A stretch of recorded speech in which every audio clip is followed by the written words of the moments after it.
नमस्कार दोस्तों, आज हम आरआरबी एनटीपीसी जो ग्रेजुएट लेवल की लगी थी उसके पेपर सेट नंबर 2 पढ़ेंगे, जिसमें हम इस एक सेट में 20 क्वेश्चन डिस्कस कर रहे हैं। 20 क्वेश्चनों के साथ हम उनका डिटेल के साथ एनालिसिस करते हैं तो बहुत सारे क्वेश्चन हो जाते हैं, इसलिए हम 20 क्वेश्चन ही लेते हैं। चलते हैं हम पहले क्वेश्चन पर। हमारा पहला क्वेश्चन है, एक परिकल्पित खरगोश की आबादी। क्या एक परिकल्पित खरगोश की आबादी विचार कीजिए जो वृद्धि से गुजर रही है। यदि उसके पर्यावरण की वहन क्षमता 1000 व्यष्टि है तथा वर्तमान आबादी 500 है तो आबादी में कौन सा परिवर्तन होना अपेक्षित है। तो इसका सही आंसर है आबादी की वृद्धि धीमी हो जाएगी और अंततः वहन क्षमता के निकट स्थिर हो जाएगी। क्या निकट स्थिर हो जाएगी। तो इसका हम सॉल्यूशन देखते हैं। विस्तृत व्याख्या। वहन क्षमता किसी भी पर्यावरण में संसाधन, भोजन, पानी, स्थान सीमित होते हैं। वहन क्षमता पर अधिकतम संख्या है जिसे एक विशिष्ट वातावरण बिना किसी नुकसान के सहारे दे सकता है। इस प्रश्न में 1000 दे रखा है। और लॉजिस्टिक वृद्धि जब आबादी वहन क्षमता के करीब पहुंचने लगती है तो संसाधनों की प्रतिस्पर्धा पर बढ़ जाती है। इसके परिणाम स्वरूप जन्म दर घटती है या मृत्यु दर बढ़ती है, जिसे वृद्धि दर धीमी हो जाती है। वर्तमान स्थिति। वर्तमान आबादी 500 है जो वहन क्षमता 1000 का आधा है। जैसे जैसे आबादी 500 से ऊपर बढ़ेगी संसाधनों की उपलब्धता कम होती जाएगी। जैसे जैसे आबादी ज़्यादा बढ़ती है तो संसाधन कम होते जाते हैं। इसका निष्कर्ष है आबादी तब तक बढ़ती रहेगी जब तक 1000 के करीब नहीं पहुंच जाती। 1000 पर पहुंचने के बाद वृद्धि दर लगभग शून्य हो जाएगी और आबादी स्थिर हो जाएगी। इसे असाकार या सिग्मॉइड वक्र भी कहा जाता है। इसका गणितीय सूत्र है dn/dt बराबर rn bracket k minus n/k। इसका गणितीय सूत्र है। चलते हम इसी के और ज़्यादा सॉल्यूशन पर। n बराबर वर्तमान संख्या है, और k बराबर वहन क्षमता 1000। जब n k के करीब पहुंचता है तो k माइनस n का मान कम हो जाता है, जिससे वृद्धि दर धीमी हो जाती है। वृद्धि दर धीमी हो जाएगी। अगला क्वेश्चन है, NSO और MOSPI द्वारा प्रकाशित रिपोर्ट के अनुसार निम्नलिखित में से किस क्षेत्र में वित्त वर्ष 2025-26 की पहली तिमाही के दौरान वास्तविक सकल मूल्य वर्धित जीवीए में नकारात्मक वृद्धि देखी गई। तो इसका सही आंसर है खनन और उत्खनन में। नकारात्मक वृद्धि देखी गई है। चलते हम इसके सॉल्यूशन पर।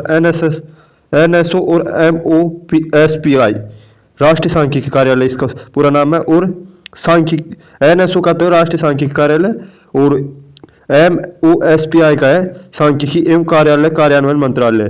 भारत में आर्थिक आंकड़ों के संकलन के लिए जिम्मेदार मुख्य संस्थाएं हैं।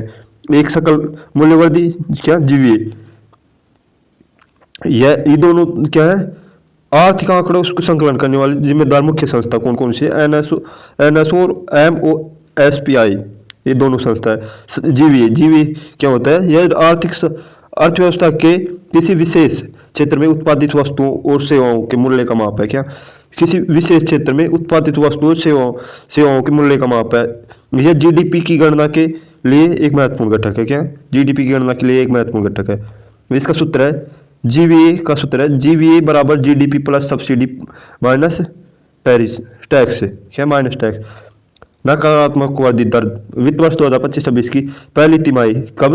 अप्रैल जून के डेटा संकेत देते हैं कि खनन और उत्खनन क्षेत्र में ने प्रतिकूल प्रदर्शन किया। इसका मुख्य कारण अक्सर वैश्विक मांग में कमी, घरेलू उत्पादन संबंधी बाधाएं या नियामक परिवर्तन होते हैं। अन्य क्षेत्रों की स्थिति। निर्माण क्षेत्र। इस अवधि में आमतौर पर बुनियादी ढांचे के विकास के कारण सकारात्मक वृद्धि देखी गई। कृषि क्षेत्र। यह मानसून और ग्रामीण मांग पर निर्भर करता है, जिसमें स्थिर या सकारात्मक प्रदर्शन किया है। तृतीय क्षेत्र। इसे सेवा क्षेत्र भी कहा जाता है। किसको? तृतीय क्षेत्र को सेवा क्षेत्र भी कहा जाता है। इसके अंदर IT, बैंकिंग, जिसमें भारतीय अर्थव्यवस्था में निरंतर मजबूतियाँ दिखाई गई। चलते हैं इसको और भी ज़्यादा डिटेल में सॉल्यूशन। भारतीय अर्थव्यवस्था सांख्यिकी डेटा MOSPI इसका पूरा नाम है सांख्यिकी और कार्यान्वयन मंत्रालय। MOSPI का पूरा नाम।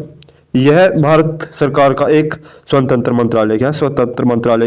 इसकी स्थापना 1999 में बताया गया। सांख्यिकी विभाग और कार्यक्रम कार्यान्वयन विभाग को मिलकर एक कर दिया गया। मुख्य कार्य, इसके मुख्य कार्य क्या क्या है?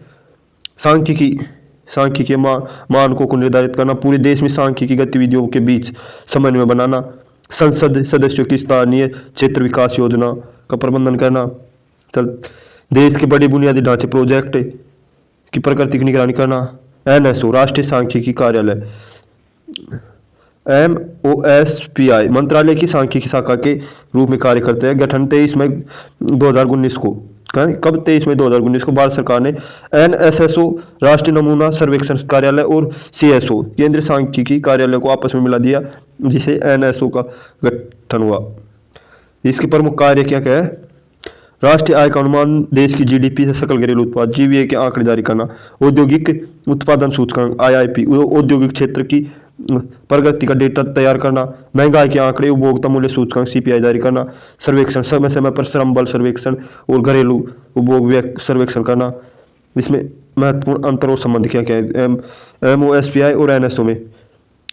यह एक MOSPI तो एक मंत्रालय और यह इसी मंत्रालय के अधीन एक कार्यालय है। इसकी भूमिका क्या क्या है? नीति निर्धारण और प्रशासनिक निर्णय लेना, किसकी? MOSPI की। और इसका है NSO की डेटा संग्रहण और विश्लेषण करना। नेतृत्व, इसका नेतृत्व केंद्रीय मंत्री करते हैं और इसका नेतृत्व सांख्यिकी और कार्यक्रम कार्यान्वयन सचिव करते हैं। इससे संबंधित महत्वपूर्ण क्वेश्चन क्या क्या बन सकते हैं? GDP कौन जारी करता है? NSO का गठन कब हुआ? 2019 में, मई 2019 में। मुद्रास्फीति की गणना NSO ही CPI के आंकड़े जारी करता है, जो महंगाई मापने का मुख्य पैमाना है। मुख्यालय, दोनों का मुख्यालय नई दिल्ली में स्थित है। एक ये याद रखने की बात है, NSO नहीं, और सिर्फ MS, ये तो सही है। अगला क्वेश्चन है क्वेश्चन नंबर 3। दिसंबर 2025 में वित्त मंत्री ने राज्यों के किस राजकोषीय ढांचे के अधीन निर्धारित सीमाओं के भीतर अपने ऋण का प्रबंधन करने की अपील की? तो इसका सही आंसर है FRBM का। किसके? FRBM। अब FRBM क्या है, इसका पूरा नाम क्या है, ये देखते हैं। FRBM का पूरा नाम है राजकोषीय उत्तरदायित्व और बजट प्रबंधन अधिनियम। इसे 2003 में लागू किया गया। क्या? इसे 2003 में लागू किया गया। इसका उद्देश्य, इस कानून का मुख्य उद्देश्य भारत की राजकोषीय प्रबंधन प्रणाली में अनुशासन लाना है। इसका FRBM का मुख्य उद्देश्य राजकोषीय प्रबंधन प्रणाली में अनुशासन लाना है, ताकि सरकारी घाटे और ऋण को एक सीमित और सुरक्षित स्तर पर रखा जा सके। राज्यों की सीमाएं, क्या? राज्य के लिए सीमा, केंद्र सरकार के साथ साथ राज्यों के लिए भी राजकोषीय घाटे की सीमाएं निर्धारित की गई है। आमतौर पर राज्य के सकल घरेलू उत्पाद GSP का 3% या 3.5%। वित्त मंत्री समय समय पर राज्यों को सलाह देते हैं कि वे अपनी उधारी को इस अधिनियम के दायरे में रखें, ताकि देश की आर्थिक स्थिति बनी रहे। अन्य विकल्प गलत क्यों? नीति आयोग, यह एक थिंक टैंक है। क्या? थिंक टैंक है। नीतियाँ बनाना है लेकिन नीति बनाता है, लेकिन ऋण प्रबंधन की कानूनी सीमाएं तय नहीं करता। GST है एक वस्तुएं सेवाओं पर लगने वाला अप्रत्यक्ष कर है। इसका संबंध राज्य के कुल ऋण प्रबंधन से नहीं है। मौद्रिक नीति, यह मुख्य रूप से भारतीय रिजर्व बैंक द्वारा ब्याज दरों और मुद्रा आपूर्ति को नियंत्रित करने के लिए बनाई जाती है। FRBM से जुड़े कुछ महत्वपूर्ण जानकारियां। राजकोषीय घाटा, इसकी कुल आय और कुल खर्च के बीच का अंतर होता है। क्या? इसकी कुल आय और कुल खर्च के बीच का अंतर। लक्ष्य, FRBM का दीर्घकालीन लक्ष्य राजकोषीय घाटे को GDP के 3% तक लाना है। समीक्षा समिति, NK सिंह, क्या? NK सिंह समिति ने FRBM एक्ट में सुधार के लिए अपनी सिफारिश दी। विकल्पों का विश्लेषण है। पूरा नाम, नीति आयोग का पूरा नाम है, विकल्प 1 है नीति आयोग। क्या? NITI Aayog, national institution of transformation India. कार्य है इसका, भारत सरकार का एक थिंक टैंक है जो सामाजिक और आर्थिक मुद्दों पर सरकार को सलाह देते हैं। समाधान में भूमिका, नीति आयोग राज्यों के लिए ऋण को कोई कानूनी सीमा तय नहीं करता, इसलिए यह गलत विकल्प है। GST वस्तु एवं सेवा कर, क्या? गुड्स एवं सर्विस टैक्स 1 जुलाई 2017 को लागू किया गया। यह अप्रत्यक्ष कर है। समाधान में भूमिका, GST का संबंध कर संरचना और राजस्व संग्रह से है। इसका राज्य द्वारा लिए जाने वाले ऋण के प्रबंधन से सीधा संबंध नहीं है। FRBM राजकोषीय उत्तरदायित्व और बजट प्रबंधन, इसका पूरा नाम है, चलते हैं। उद्देश्य, यह अधिनियम सरकार को अपने खर्चों और ऋणों को नियंत्रित करने के लिए कानूनी रूप से बाध्य करता है। समाधान में भूमिका, वित्त मंत्री इस ढांचे के तहत राज्यों को अपनी उधारी को उनकी जीडीपी के एक निश्चित प्रतिशत के भीतर रखने की अपील करते हैं। यह वित्तीय अनुशासन बनाए रखने का मुख्य उपकरण है। ऑप्शन डी है मौद्रिक नीति। क्या मौद्रिक नीति नियंत्रक, इसमें भारतीय रिजर्व बैंक द्वारा तैयार किया जाता है कार्य। इसका उपयोग देश की मुद्रा आपूर्ति और ब्याज दरों को नियंत्रित करके महंगाई को कम करने के लिए किया जाता है। समाधान में भूमिका, यह केंद्रीय बैंक की नीति है, न कि राजकोषीय ढांचा जिसके तहत राज्य अपना ऋण प्रबंधित करे। निष्कर्ष, दिसंबर 2025 में वित्त मंत्री की अपील का मुख्य उद्देश्य सुनिश्चित करना था कि राज्य अपनी वित्तीय सीमाओं का उल्लंघन न करे और एफआरबीएम अधिनियम द्वारा निर्धारित है। अतिरिक्त जानकारी, एफआरबीएम अधिनियम 2003 में पारित किया गया। इसका मुख्य लक्ष्य सरकारी घाटे को कम करना और भविष्य पीढ़ियों पर कर्ज के बोझ को कम करना।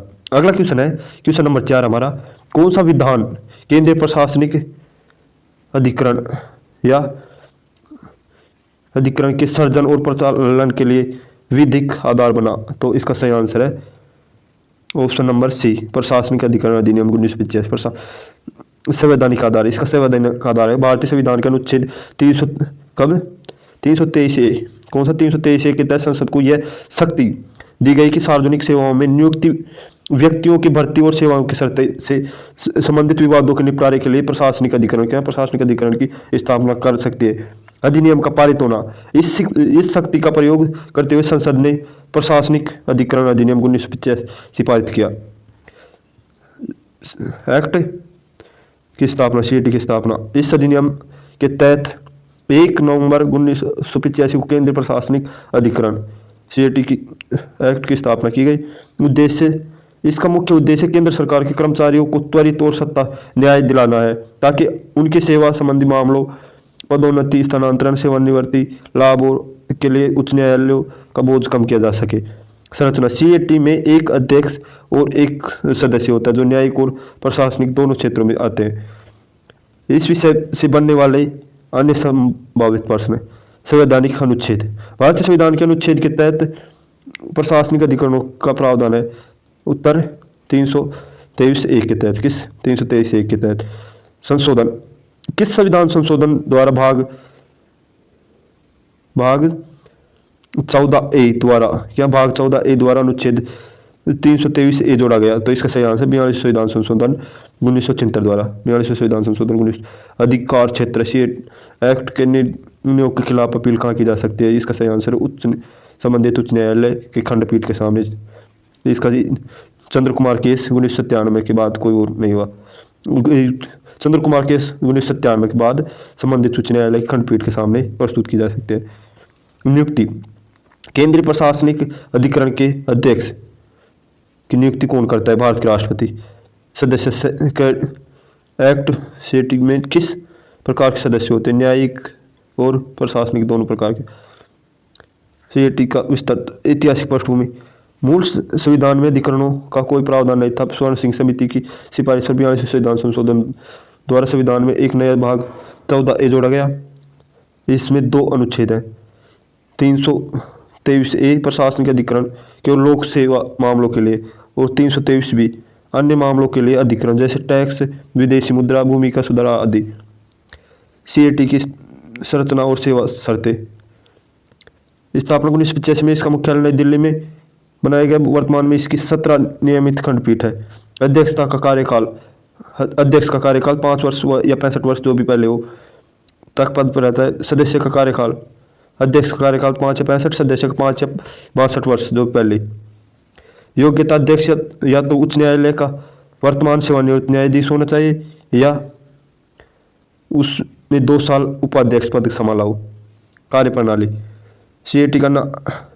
सीएटी नागरिक प्रक्रिया संहिता सीपीसी की सख्त प्रक्रियाओं से बंधा हुआ नहीं है। यह एक प्राकृतिक न्याय के सिद्धांत पर काम करता है। इसका मतलब यह है कि लचीला और मामलों को निपटारा जल्दी करता है। अधिकार क्षेत्र, सीएटी निम्नलिखित के सेवा संबंधी शिकायतों को सुनता है। अखिल भारतीय सेवा के सदस्य, केंद्र सरकार के तहत नागरिक पदों पर नियुक्त व्यक्ति, रक्षा सेवाओं के नागरिक कर्मचारी, नोट, रक्षा बलों के सदस्य, सर्वोच्च न्यायालय के कर्मचारी और संसद के सचिवालय कर्मचारी इसके अधिकार क्षेत्र में नहीं आते। इसकी देखते हैं विशेषता अनुच्छेद 300A और 323B। 323A 323B विषय केवल लोक सेवा मामले या टैक्स, श्रम, किराया आदि देखता है। स्थापना केवल संसद द्वारा, ये संसद राज्य विधायिका दोनों द्वारा किया जाता है। पदानुक्रम केवल राज्य स्तर पर अधिकरणों का, और यह अधिकरणों का पदानुक्रम बनाया जाता है। चलते हैं अगले क्वेश्चन पर। अगला क्वेश्चन है निम्नलिखित में से किस राज्य में कर्तन और दहन कृषि, कौन सी कर्तन और दहन कृषि को कुरवा के नाम से जाना जाता है? इसका सही आंसर है झारखंड में। झारखंड में कर्तन और दहन कृषि को कुरवा के नाम से जाना जाता है। हम इसका विस्तृत सॉल्यूशन देखते हैं। कर्तन दहन कृषि क्या होती है? पहला यह कर्तन दहन कृषि क्या है? यह खेती का एक आदिम तरीका है जिसमें किसान जमीन के एक टुकड़े को पहले तो साफ करते हैं, फिर वहाँ उसकी वनस्पति को काटते हैं, फिर काटने के बाद उसे जला देते हैं, फिर जलाने के बाद जली हुई राख से मिट्टी की उर्वरता बढ़ती है। कुछ वर्षों तक खेती करने के बाद मिट्टी का उपजाऊपन शक्ति खत्म हो जाती है, तो किसान उस जमीन को छोड़ देते हैं और दूसरी जगह वही प्रक्रिया अपनाते हैं। तो वे झूम कृषि कही जाती है। क्या झूम कृषि कही जाती है? इसमें विकल्प को सोल्यूशन देखते हैं।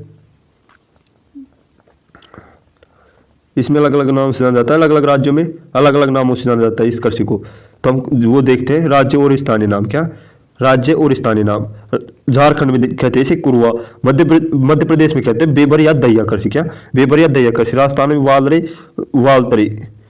या वालतरे कहा जाता है। अरुणाचल प्रदेश में झूम, मुख्य रूप से उत्तरी पूर्व राज्यों में झूम कृषि कहा जाता है। ओडिशा में क्या कहा जाता है? पामा डाबी या कोमन। क्या? पामा डाबी या कोमन। पश्चिमी घाट में कहा जाता है कुमारी। क्या? कुमारी कहा जाता है। हिमालय क्षेत्र में कहा जाता है खील कृषि।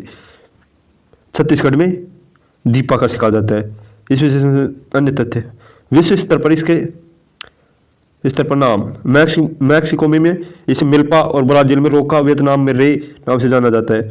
विशेषता पर्यावरण के लिए हानिकारक है क्योंकि इसमें वनों की कटाई और प्रदूषण होता है, लेकिन आदिवासी समुदायों के लिए एक आजीविका का पारंपरिक साधन है। कृषि के प्रमुख प्रकार। कृषि कितने प्रकार के होते हैं? प्रारंभिक जीविका निर्वहन कृषि, जिसे कर्तन दहन कृषि कहा जाता है। इसमें लकड़ी के हल को परिवार के श्रम द्वारा उपयोग किया जाता है। गहन जीविका कृषि यह उन क्षेत्रों में की जाती है जहाँ भूमि जनसंख्या का दबाव अधिक होता है। इसमें रासायनिक उर्वरकों और सिंचाई का अधिक उपयोग होता है। वाणिज्यिक कृषि, इसका मुख्य उद्देश्य पैदावार को बाजार में बेचना, जैसे पंजाब में गेहूँ और हरियाणा में चावल। दूसरा है भारत की प्रमुख फसल ऋतुएं। एक है रवि सर्दियों में बोई जाती है अक्टूबर दिसंबर में, और गर्मियों में काट ली जाती है अप्रैल जून में। रवि की फसल को काट ली जाती है। इसमें गेहूँ, जौ, मटर, चना, सरसों आदि फसल आती है। फिर है खरीफ की फसल मानसून के आगमन के साथ बोई जाती है जून जुलाई में, और पतझड़ में काट ली जाती है सितंबर अक्टूबर में। कब? सितंबर अक्टूबर में काट ली जाती है। इसमें चावल, मक्का, ज्वार, बाजरा, मूंगफली आदि आती है। अगली है जायज कृषि। कौन सी जायज? रवि और खरीफ के बीच में छोटी ऋतु है। क्या? मार्च से जुलाई के बीच में तरबूज, खरबूजा, ककड़ी, सब्जियां आदि बोई जाती है। इसमें कर्तन दहन कृषि को विभिन्न नाम। जैसा कि आपने कुरवा के बारे में पढ़ा, अन्य नामों से को याद करने की ट्रिक। झूम उत्तरी पूर्वी भारत, असम मेघालय में। कहाँ? असम मेघालय में झूम। पालमू मणिपुर में। दीपा छत्तीसगढ़ और अंडमान निकोबार में। पोंडू आंध्र प्रदेश और ओडिशा में। कुमारी केरल के पश्चिमी घाट पर। महत्वपूर्ण कृषि क्रांतियाँ, 3-4 कृषि क्रांतियाँ महत्वपूर्ण है, और जितने भी महत्वपूर्ण है उनको भी देखेंगे, लेकिन ये 3-4 को तो हमें याद रखना ही है। एक है हरित क्रांति, ये खाद्यान्न उत्पादन से संबंधित थी, गेहूँ और चावल, मुख्यतः गेहूँ और चावल से। सफेद क्रांति दूध उत्पादन से थे, वर्गीज कुरियर इसके जनक थे। पीली क्रांति तिलहन उत्पादन से संबंधित थी। नील क्रांति मछली उत्पादन से संबंधित। भारत की कृषि क्रांति हरित क्रांति खाद्यान्न उत्पादन के लिए। यह भारत की सबसे महत्वपूर्ण कृषि क्रांति मानी जाती है। अधिक उपज देने वाले बीजों के माध्यम से अनाज उत्पादन बढ़ाया जाता है। ये 1967 के दौरान शुरू हुई थी। प्रमुख फसल इसमें गेहूँ और फिर चावल थी। इसके जनक भारत में इसके जनक एम एस स्वामीनाथन, और विश्व में इसके जनक थे नॉर्मन बोरलॉग। क्या? Norman Borlaug. ये इसका प्रभाव पंजाब, हरियाणा, पश्चिमी उत्तर प्रदेश आदि में देखा गया। सफेद क्रांति जो दूध के उत्पादन के लिए थी। क्या? दूध उत्पादन के लिए। इसे ऑपरेशन फ्लड के नाम से जाना जाता है। किसको? सफ़ेद क्रांति को ऑपरेशन फ्लड के नाम से जाना जाता है। 1970 में शुरू हुई थी। कब? 1970 में। जो इसके जनक डॉक्टर वर्गीज कुरियन, जिन्हें मिल्कमैन ऑफ इंडिया, क्या मिल्कमैन ऑफ इंडिया कहा जाता है। परिणाम, भारत आज दुनिया का सबसे बड़ा दुग्ध उत्पादन देश है। अमूल की सफलता इसी क्रांति की देन है। क्या? अमूल की सफलता इसी क्रांति की देन है। पीली क्रांति तिलहन उत्पादन से संबंधित है। क्या? तिलहन उत्पादन से संबंधित है पीली क्रांति। खाद्य तेलों, खासकर सरसों और सूरजमुखी के उत्पादन में आत्मनिर्भरता। इसके जनक है सैम पित्रोदा। क्या? सैम पित्रोदा। इस समय 1986 से 90 के बीच में। नील क्रांति मत्स्य उत्पादन से संबंधित है। इसका उद्देश्य मछली पकड़ने और जलीय कृषि को बढ़ावा देना है। इसके जनक है डॉक्टर अरुण कृष्ण और डॉक्टर हीरालाल चौधरी। इस समय 7वीं पंचवर्षीय योजना 1985 से 90 के दौरान। अन्य क्रांतियां जो कौन कौन सी है और उसका उत्पादन जनक विशेष तथ्य। गुलाबी क्रांति किस किस से संबंधित है? प्याज और झींगा मछली और फार्मास्यूटिकल्स। इसके वो है जनक दुर्गेश पटेल। क्या? दुर्गेश पटेल। इसके जनक है लाल क्रांति मांस और टमाटर उत्पादन के लिए जानी जाती है। विशाल तिवारी इसके जनक थे। क्या? विशाल तिवारी इसके जनक थे। रजत क्रांति अंडा और मुर्गी पालन से संबंधित है। इंदिरा गांधी के तेजी आए। स्वर्ण क्रांति फल, शहद और बागवानी कृषि के लिए महत्वपूर्ण है। जो निरपक्ष टू तेज इसके जनक थे। और देखते हैं भूरी क्रांति चमड़ा कोको और गैर पारंपरिक ऊर्जा उर्वरक उत्पादन से जुड़ी हुई है। दूसरा क्रांति उर्वरक, फसलों की पैदावार बढ़ाने के लिए। गोल क्रांति आलू उत्पादन, आलू की पैदावार को बढ़ाने के लिए। इंद्रधनुष क्रांति के सभी क्षेत्रों का समग्र विकास, सभी क्रांतियों के एक साथ लेकर चलना। अगला क्वेश्चन हमारा क्वेश्चन नंबर 6, जो एक शॉर्टकट की से संबंधित है। एक फाइल का नाम हाईलाइट किया गया है और आप इसे ओरिजिनल फोल्डर में रखते हुए किसी दूसरे फोल्डर में कॉपी करना चाहते हैं। कौन सी चरण मेल खाता है? ओरिजिनल फोल्डर में रहना चाहिए और उसे दूसरे फोल्डर में भी कॉपी कर ली जाए। तो इसका सही आंसर है कॉपी प्लस, हम कॉपी और पेस्ट करेंगे तो कॉपी किए Ctrl+C और Ctrl+V पेस्ट किए। क्या? Ctrl+C प्रेस करके फिर Ctrl+V दबाएंगे। हमारा ऑप्शन नंबर बी। अब इसमें और व्याख्या देख लेते हैं। प्रश्न में मुख्य बात यह है कि फाइल को ओरिजिनल फाइल में रखते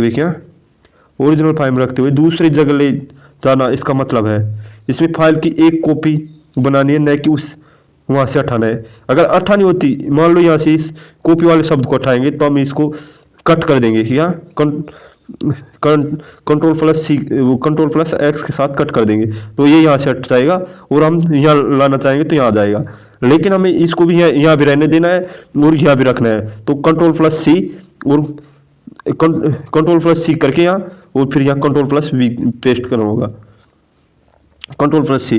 जब आप किसी फोल्डर को चुनकर यह कमांड दबाते हैं तो वह फाइल कंप्यूटर के क्लिपबोर्ड में मेमोरी में कॉपी हो जाती है, लेकिन अपनी मूल जगह पर भी रहती है। कॉपी करती है ये कि यहाँ से ये तो कॉपी हो जाएगा, यहाँ से तो कॉपी हो जाएगा, यहाँ भी रहेगा और हमारे एक क्लिपबोर्ड में चल जाएगा, क्लिपबोर्ड में। और Ctrl+V का अर्थ है पेस्ट। नए फोल्डर में जाकर अगर हमें ये यहाँ से कॉपी किया है ना, उसको यहाँ लाना है तो Ctrl+V का प्रयोग करना होगा। चलते हैं, पेस्ट करना होगा यहाँ। और शॉर्टकट की देख लेते हैं जो हमारे ऑप्शन में थी, उनको देखते हैं और फिर हम अन्य भी शॉर्टकट की देखेंगे। महत्वपूर्ण ये है Ctrl+X। ये कट की कमांड है। अगर आप इसे इस्तेमाल करते हैं तो फाइल अपने मूल फोल्डर को गायब हो जाती है और केवल नए फोल्डर में रहती है। मूव करना, इसका अर्थ है मूव करना। अगर हमें कोई भी मान लो यहाँ से इसको हटाना है और इसको यहाँ रखना है तो हम यहाँ से तो कट करेंगे। क्या? Ctrl+X के साथ कट कर देंगे यहाँ तो, और Ctrl+V के साथ यहाँ पेस्ट कर देंगे तो ये यहाँ से तो गायब हो जाएगी और यहाँ आके पेस्ट हो जाएगी। इसका अर्थ है Ctrl+S। ये सेव की कमांड है। इसका उपयोग किसी डॉक्यूमेंट के अंदर किए गए बदलावों को सुरक्षित करने के लिए किया जाता है, फाइल कॉपी करने के लिए नहीं। विकल्प डी Ctrl+V। यह आमतौर पर टेक्स्ट को थोड़ा मोटा बनाने के लिए, जो इस प्रकार थोड़ा मोटा है, इस बाकी टेक्स्टों से थोड़ा मोटा है तो इसे बोल्ड किया गया है। क्या? बोल्ड किया गया है। इसका कॉपी पेस्ट से कोई मत संबंध नहीं है। हम और शॉर्टकट की देख लेते हैं जो हमारे एग्जाम में बार बार पूछी जाती है। वो शॉर्टकट की देखते हैं। Ctrl+C कॉपी करना, Ctrl+V पेस्ट करना, चिपकाना, Ctrl+X कट करना, हटाकर दूसरी जगह ले जाना, Ctrl+Z अंडू। क्या? अंडू, पिछली गलती को सुधारने के लिए। अगर हमने यह गलती से ये गलती कर दी ना तो हम इसे हटाने के लिए अंडू का प्रयोग करेंगे। ये इस प्रकार ये अंडू का प्रयोग किया तो ये हट गई। गलती कोई भी गलती हो जाए तो उसे हम सुधारने के लिए अंडू का प्रयोग करते हैं। और कंट्रोल प्लस से सभी सब कुछ सभी सेलेक्ट ऑल सभी को एक साथ सेलेक्ट करना। कंट्रोल प्लस पी प्रिंट करने के लिए सेलेक्ट करना, क्या प्रिंट कमांड देना। जैसे कंट्रोल शॉर्टकट की ये कुंजी लगभग हर सॉफ्टवेयर में एक समान होते हैं। MS Word, MS Excel, browser में समान रूप से काम करते हैं। देखते हैं कौन कौन से है। नंबर 1 है कंट्रोल प्लस सी ऑल, क्या सेलेक्ट ऑल, पूरे डेटा को चुनना। कंट्रोल प्लस सी कॉपी करना, क्या कंट्रोल प्लस सी कॉपी करना। कंट्रोल प्लस एक्स कट करना, कैंची की तरह होता है। कंट्रोल प्लस वी पेस्ट करना। कंट्रोल प्लस जेड अंडू, यानी कोई गलती हो जाए तो उसे वापस सुधारना। कंट्रोल प्लस वाई रीडू, यानी कि हमने यहाँ से ये किया है लेकिन हमने यहाँ से तो हटा दिया लेकिन हमने वापस वही करना होगा ना, तो हमने रीडू का प्रयोग करना होगा। क्या रीडू का प्रयोग करना होगा। कंट्रोल प्लस सी प्रिंट, दस्तावेज को प्रिंट करना। कंट्रोल प्लस सी सेव, क्या सेव। अब MS ऑफिस में देखते हैं विशेष शॉर्टकट की MS ऑफिस की जो परीक्षा में टेक्स्ट फॉर्मेट में चुनी जाए। कंट्रोल प्लस बी, क्या कंट्रोल प्लस बी बोल्ड या मोटा करना, किसी भी उसको मोटा करना। कंट्रोल प्लस आई इटैलिक करना, क्या तिरछा करना, इटैलिक करना या तिरछा करना। कंट्रोल प्लस यू टेक्स्ट को अंडरलाइन करना, अंडरलाइन करने के लिए क्या कंट्रोल प्लस यू का। कंट्रोल प्लस के हाई पर लिंक डालना, किसी शब्द पर हाई पर लिंक डालना। जैसे हमने ऊपर PDF में YouTube की लिंक दे रखी है उस प्रकार किसी की भी हाई पर लिंक दे सकते हैं हम टेक्स्ट में। कंट्रोल प्लस F फाइंड, हमें कोई नाम खोजना है। जब आपका रिजल्ट आएगा तो आप नाम खोजते हैं या रोल नंबर खोजते हैं तो एक कंट्रोल प्लस F मदद करेगा। क्या कंट्रोल प्लस H रिप्लेस, एक शब्द को दूसरे से बदलना। अगर इसकी जगह हम दूसरा शब्द बदले तो वो रिप्लेस कहलाएगा। कंट्रोल प्लस N, क्या कंट्रोल प्लस N न्यू या नई फाइल डॉक्यूमेंट खोलना, न्यू फाइल या डॉक्यूमेंट खोलना। Control plus E enter, control plus enter page break या नया पेज करना। विंडोज और ब्राउजर शॉर्टकट की सिस्टम को तेजी से चलाने और इंटरनेट ब्राउजिंग के लिए उपयोगी। Alt प्लस टैब, क्या Alt प्लस टैब खुले हुए पेज के बीच स्विच करना। Window plus D direct desktop पर जाना, सभी ऐप्स को मिनिमाइज करना। विंडोज प्लस L कंप्यूटर को लॉक करना। Alt प्लस F4 वर्तमान प्रोग्राम को क्लोज या बंद करना। कंट्रोल प्लस शिफ्ट प्लस एज टास्क मैनेजर खोलना अगर कंप्यूटर हैक हो जाए तो। कंट्रोल प्लस T ब्राउजर में टैब खोलना, नया टैब खोलना। Control plus shift plus tab T गलती से बंद हुए टैब को वापस खोलना। F5 पेज को रिफ्रेश करना। फंक्शन की, क्या फंक्शन की F1 से F12 तक कीबोर्ड के सबसे ऊपर लाइन होती है उसकी देखते हैं। F1 हेल्प मदद के लिए, F2 रीनेम फाइल का नाम बदलने के लिए, F5 रिफ्रेश या स्लाइड को शो करने के लिए, F7 स्पेलिंग चेक वर्तनी जांच के लिए, स्पेलिंग चेक, क्या स्पेलिंग चेक पर MS वर्ड में बहुत पूछा जाता है। F12 सेव एज फाइल को नए नाम से सेव करने के लिए। अगला क्वेश्चन है क्वेश्चन नंबर 7 अंडमान और निकोबार द्वीप समूह, क्या अंडमान निकोबार द्वीप समूह तथा पुडुचेरी के प्रशासकों को खालिस्तान के रूप में नामित किया जाता है। इसका सही नाम है उपराज्यपाल, क्या उपराज्यपाल के बारे में थोड़ी जानकारी ले लेते हैं। संवैधानिक प्रावधान भारतीय संविधान के अनुच्छेद 239 के अनुसार प्रत्येक केंद्र शासित प्रदेश यानी कि UT का प्रशासनिक राष्ट्रपति द्वारा संचालित किया जाता है। राष्ट्रपति इसके लिए एक प्रशासक नियुक्त करता है जिसका नामकरण अलग अलग केंद्र शासित प्रदेश में अलग अलग नाम से जाना जाता है। अंडमान निकोबार द्वीप समूह पुडुचेरी, दिल्ली, जम्मू कश्मीर, लद्दाख के प्रमुख को उपराज्यपाल कहा जाता है और प्रशासक किसे कहा जाता है। चंडीगढ़, दादरा नगर हवेली, दमन दीव और लक्षद्वीप के प्रमुख प्रशासक कहा जाता है। हम देखते हैं उपराज्यपाल, यह पद राष्ट्रपति के प्रतिनिधि के रूप में होता है। पुडुचेरी और दिल्ली जैसे केंद्र शासित प्रदेश में विधानसभा होने के बावजूद उपराज्यपाल के पास महत्वपूर्ण शक्तियाँ होती है। राज्यपाल राज्यों के संवैधानिक प्रमुख होता है, न कि केंद्र शासित प्रदेशों की नियुक्ति। ये अनुच्छेद 155 में है, इसकी नियुक्ति अनुच्छेद 155 में है। प्रशासक, यद्यपि तकनीकी रूप से यूटी प्रमुख राष्ट्रपति के प्रशासक है, लेकिन अंडमान और पुडुचेरी के लिए विशिष्ट नाम और उपराज्यपाल है। प्रशासक शब्द का प्रयोग मुख्य रूप से चंडीगढ़ और लक्षद्वीप के लिए किया जाता है। मुख्यमंत्री क्या मुख्यमंत्री मुख्यमंत्री सरकार का वास्तविक प्रमुख होता है, जिसे जनता चुनती है। वर्तमान में केवल दिल्ली, पुडुचेरी और जम्मू कश्मीर में ही विधानसभा का प्रावधान है। हम देखते हैं दिल्ली केंद्र शासित प्रदेश, कार्यकारी प्रमुख का पदनाम। दिल्ली, पुडुचेरी, अंडमान निकोबार, लद्दाख, जम्मू कश्मीर, इसमें है उपराज्यपाल। चंडीगढ़, लक्षद्वीप, दादरा नगर हवेली, दमन दीव, इसमें है प्रशासक। केंद्र शासित प्रदेश क्या केंद्र शासित प्रदेश। संविधान के भाग 8 में अनुच्छेद 239 से 241 तक केंद्र शासित प्रदेश के प्रशासन के बारे में बताया गया है। केंद्र शासित प्रदेश का प्रशासन, अनुच्छेद 239 भारत का राष्ट्रपति केंद्र शासित प्रदेश का मुख्य प्रशासक होता है। वह अपने द्वारा नियुक्त एक एजेंट या प्रशासक उपराज्यपाल के माध्यम से शासन चलाता है। प्रशासक की भूमिका प्रशासक राज्य के राज्यपाल के तहत स्वतंत्र नहीं होता, बल्कि वह राष्ट्रपति केंद्र शासित सरकार के प्रतिनिधि के रूप में कार्य करता है। नामकरण और पद। विभिन्न यूटी के राष्ट्रपति के प्रतिनिधि को अलग अलग नामों से जाना जाता है। उपराज्यपाल दिल्ली, पुडुचेरी, अंडमान निकोबार, जम्मू कश्मीर, लद्दाख, इसमें उपराज्यपाल कहा जाता है। प्रशासक चंडीगढ़, दादरा नगर हवेली, दमन दीव और लक्षद्वीप में प्रशासक कहा जाता है। विधानसभा वाले केंद्र शासित प्रदेश। भारत के सभी यूटी के विधानसभा नहीं है। वर्तमान में केवल 3 ऐसे प्रदेश है जहाँ विधानसभा का प्रावधान है। वो है पुडुचेरी में 1963 में स्थापित की गई, दिल्ली में 1992 में स्थापित की गई, जम्मू कश्मीर में पुनर्गठन अधिनियम 2019 के तहत की गई। इस राज्यों के मुख्यमंत्री होते हैं, लेकिन पुलिस, भूमि और लोक व्यवस्था जैसे महत्वपूर्ण विषय केंद्र सरकार के पास होते हैं।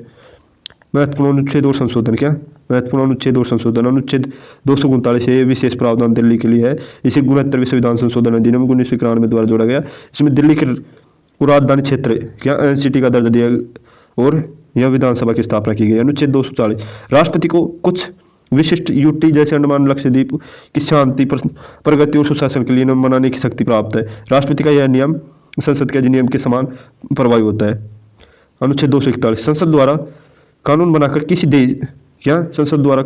किसी केंद्र शासित प्रदेश के उस उच्च न्यायालय स्थापित करना है।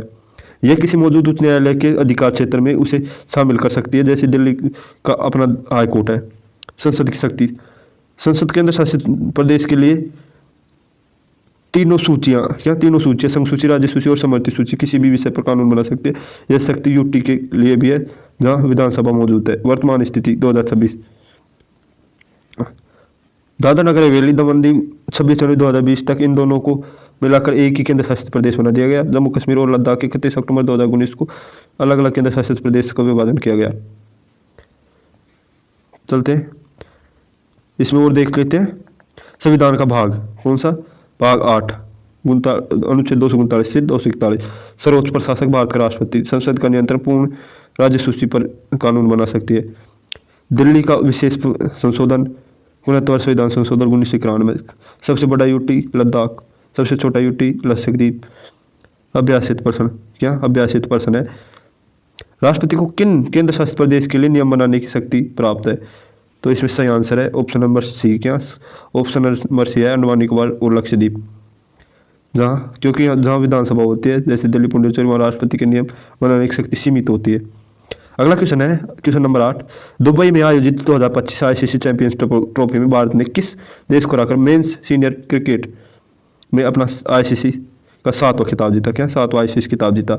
इसका सही आंसर है ऑप्शन नंबर बी न्यूजीलैंड को हराकर भारत ने आईसीसी चैंपियंस ट्रॉफी 2025 जीती, जो दुबई में आयोजित हुई थी।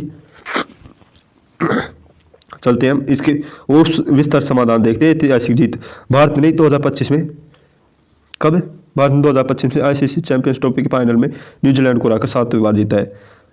आईसीसी का 7वां खिताब भारत यह मेंस सीनियर क्रिकेट में 7वां प्रमुख आईसीसी खिताब था। इस खिताबों में शामिल है 1983 का वनडे विश्व कप, 2002 चैंपियंस ट्रॉफी जो श्रीलंका के साथ संयुक्त विजेता की थी, 2007 T20 विश्व कप, 2011 वनडे विश्व कप, 2013 चैंपियंस ट्रॉफी, 2024 T20 विश्व कप, 2025 चैंपियंस ट्रॉफी ताज़ा जीत है। मेजबान टूर्नामेंट का आयोजन दुबई में किया गया था। विकल्प न्यूजीलैंड विजेता के खिताब। भारत और न्यूजीलैंड के बीच फाइनल मैच काफी रोमांचक रहा, जहां भारतीय ने न्यूजीलैंड को एशिया टूर्नामेंट में भारत पर दबदबे को खत्म करते हुए जीत हासिल की। दक्षिण अफ्रीका। भारत ने इससे पहले 2024 T20 विश्व कप के फाइनल में दक्षिण अफ्रीका को हराया था। ऑस्ट्रेलिया ने भारत को 2023 के वनडे विश्व कप 2023 में वर्ल्ड टेस्ट चैंपियनशिप फाइनल में हराया था, लेकिन इस बार चैंपियंस ट्रॉफी में भारत ने बाजी मार ली। आगामी परीक्षाओं के लिए महत्वपूर्ण। आईसीसी चैंपियंस ट्रॉफी को मिनी वर्ल्ड कप कहा जाता है। भारत अन्य आईसीसी के 3 प्रारूपों टेस्ट, वनडे और T20 में सफल टीम बन गई है। शुरुआत और उद्देश्य। क्या शुरुआत के उद्देश्य? इसकी स्थापना 1998 में हुई थी। उद्देश्य, इसे मूल रूप से आईसीसी नॉक आउट टूर्नामेंट के रूप में शुरू किया गया था, ताकि गैर टेस्ट खेलने वाले देश में क्रिकेट के प्रचार के लिए धन जुटाया जा सके। नाम परिवर्तन 2002 में इसका नाम बदलकर आईसीसी चैंपियंस ट्रॉफी कर दिया गया। टूर्नामेंट का स्वरूप। क्या टूर्नामेंट का स्वरूप? टीमों का चयन। इसमें विश्व की शीर्ष 8 टीम शीर्ष 8 टीम आईसीसी वनडे भाग लेती है। समय अवधि। यह वनडे इंटरनेशनल ओडीआई प्रारूप में खेले जाता है और विश्व कप की तुलना में काफ़ी कम समय, लगभग 2-3 हफ्ते में समाप्त हो जाता है। नॉकआउट। शुरुआत में यह केवल नॉकआउट था, लेकिन अब इसमें ग्रुप स्टेज, फिर सेमीफाइनल और फाइनल होते हैं। विजेता का इतिहास। भारत का इस ऐतिहासिक की सबसे सफल टीम में से एक रहा है। यह विजेता की सूची है। 1998 में दक्षिण अफ्रीका जीतती, किसे? वेस्ट इंडीज को हराकर। बांग्लादेश में आयोजन 2000 यहाँ आयोजन ही है ना, मेजबान देश। हाँ, आयोजन हुआ 2002 में। न्यूजीलैंड ने जीता, भारत को हराकर। केन्या में आयोजन हुआ, मेजबान देश केन्या था। 2002 में भारत और श्रीलंका दोनों ने संयुक्त विजेता थी। श्रीलंका में आयोजन हुआ था। 2004 में वेस्ट इंडीज ने जीती और इंग्लैंड को हराया और इंग्लैंड में आयोजन हुआ। 2006 में ऑस्ट्रेलिया ने फाइनल जीता, वेस्ट इंडीज को हराया, भारत में आयोजन। 2009 में ऑस्ट्रेलिया ने विजेता, उपविजेता न्यूजीलैंड और आयोजक देश दक्षिण अफ्रीका। 2013 में भारत विजेता, इंग्लैंड उपविजेता और मेजबान देश इंग्लैंड।